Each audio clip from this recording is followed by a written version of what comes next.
ജാതീയതയുടെ മൂർത്തിഭാവം പേറുന്നവരാണ് തലമുതിർന്ന ബി.ജെ.പിക്കാർ. ഉന്നത കുലജാതർ നയിക്കുന്ന RSSന്റെ സംഘബലം പേറുന്നവരാണ് ബി.ജെ.പിക്കാരിൽ ഏറിയ പങ്കും. പ്രത്യേകിച്ച് ഉത്തരേന്ത്യൻ രാഷ്ട്രീയത്തിൽ സംഘപരിവാറും ബി.ജെ.പിയും തഴച്ചു വളർന്നതിന് പിന്നിൽ അവരുടെ ജാതിപരമായ വർഗീയതയും ഫാസിസ്റ്റ് മനോഭാവവുമുണ്ട്. വർഗീയതയെ എന്നും നെഞ്ചോട് ചേർക്കുന്ന ബി.ജെ.പിക്കാർ തന്നെയാണ് ജാതീയതയുടെ ഹോൾസെയിൽ ഡീലർമാരെന്നും പറയേണ്ടി വരും. ഇത്രയും പറഞ്ഞതിന് പിന്നിൽ ഒരു കാരണമുണ്ട്. ഉള്ളിൽ നിറയെ സങ്കടം കടിച്ചൊതുക്കി ഓൾ ഇന്ത്യ കോൺഗ്രസ് കമ്മിറ്റി ദേശീയ അധ്യക്ഷൻ മല്ലികാർജ്ജുൻ ഖർഗെ പങ്കുവച്ച അനുഭവക്കുറിപ്പാണ് അതിന് ആധാരം. താൻ പ്രസംഗിച്ച വേദി ബി.ജെ.പി പ്രവർത്തകർ ശുദ്ധീകരിച്ചെന്ന ഗുരുതര ആരോപണമാണ് കോൺഗ്രസ് അധ്യക്ഷൻ മല്ലികാർജ്ജുൻ ഖർഗെ പങ്കുവച്ചത്. താൻ ദളിതനായതുകൊണ്ടാണ് അവർ ശുദ്ധികലശം നടത്തിയതെന്നും രാജ്യത്ത് ഇപ്പോഴും തൊട്ടുകൂടായ്മ നിലനിൽക്കുന്നുണ്ടെന്നും ഖർഗെ രാജ്യസഭയിൽ വ്യക്തമാക്കി.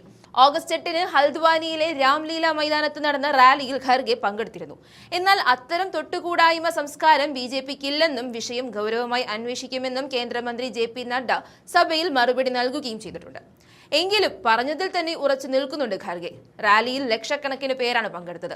അന്ന് നടത്തിയ പ്രസംഗത്തിൽ പ്രത്യേക വിഭാഗത്തെയോ സമുദായത്തെയോ കുറിച്ച് പറഞ്ഞിട്ടില്ല. സർക്കാരിന്റെ പ്രശ്നങ്ങളെക്കുറിച്ച് പറയുക മാത്രമാണ് ചെയ്തത്. പക്ഷേ പ്രസംഗത്തിന് ശേഷം ബി.ജെ.പി പ്രവർത്തകർ വേദി ശുദ്ധീകരിച്ചു. ജനാധിപത്യ സംവിധാനത്തിന് ചേരുന്നതാണോ ഇത്തരം പ്രവൃത്തികൾ എന്ന് ചോദിച്ച മല്ലികാർജ്ജുൻ ഖർഗെ ഇങ്ങനെയുള്ളവർ എങ്ങനെയാണ് ഭരണഘടന സംരക്ഷിക്കുന്നതെന്ന പ്രസക്തമായ ചോദ്യവും ഉന്നയിച്ചു. ഭരണഘടനയെ അപമാനിക്കുന്നതിന് തുല്യമാണ് ഈ പ്രവൃത്തി എന്ന് പറഞ്ഞ ഖർഗെ പൊട്ടിത്തെറിച്ചാണ് പ്രതികരിച്ചത്. രാജ്യസഭ മുഴുവൻ നിശ്ചലമായി നിന്നുകൊണ്ട് ഖർഗെയുടെ വാക്കുകൾ കേൾക്കുകയും ചെയ്തു. ഇതൊരു രാഷ്ട്രീയ വിഷയമാക്കാൻ താൻ ആഗ്രഹിക്കുന്നില്ലെന്ന് കൂടി പറഞ്ഞു വയ്ക്കുന്നുണ്ട് മല്ലികാർജ്ജുൻ ഖർഗെ. വർഷങ്ങളായി സഭയിലുള്ള വ്യക്തിയാണ് താനെന്നും പട്ടികജാതിക്കാരനും ദളിതനുമാണെങ്കിലും തന്നെ സഹായിക്കാനും സംരക്ഷിക്കാനും ആരോടും ഇതുവരെ ആവശ്യപ്പെട്ടിട്ടില്ലെന്നും അദ്ദേഹം വ്യക്തമാക്കി. പോരാടാനുള്ള ശക്തി തനിക്കുണ്ടെന്നും തുടർന്നും പോരാടുമെന്നും പറഞ്ഞ അദ്ദേഹം തൊട്ടുകൂടായ്മ വച്ചു പുലർത്തി ശുദ്ധികലശം നടത്തി തന്നെ അപമാനിക്കുകയാണെന്നും സഭയിൽ കൂട്ടിച്ചേർക്കുന്നുണ്ട്. അതേസമയം സംഭവത്തെ അപലപിച്ച കേന്ദ്രമന്ത്രി JP നഡ്ഡ ഇതിനു പിന്നിൽ ബി.ജെ.പി പ്രവർത്തകരാണെന്ന ആരോപണം പൂർണ്ണമായും തള്ളി. ഇത്തരം പ്രവർത്തികളെ പാർട്ടി ഒരിക്കലും അംഗീകരിക്കില്ലെന്നും ഖർഗെയുടെ വികാരം വ്രണപ്പെട്ടതിൽ ഖേദമുണ്ടെന്നും അദ്ദേഹം പറഞ്ഞു. സംഭവത്തെക്കുറിച്ച് പാർട്ടി ദേശീയ അധ്യക്ഷൻ വിശദമായി അന്വേഷിക്കുമെന്നും നഡ്ഡ വ്യക്തമാക്കി.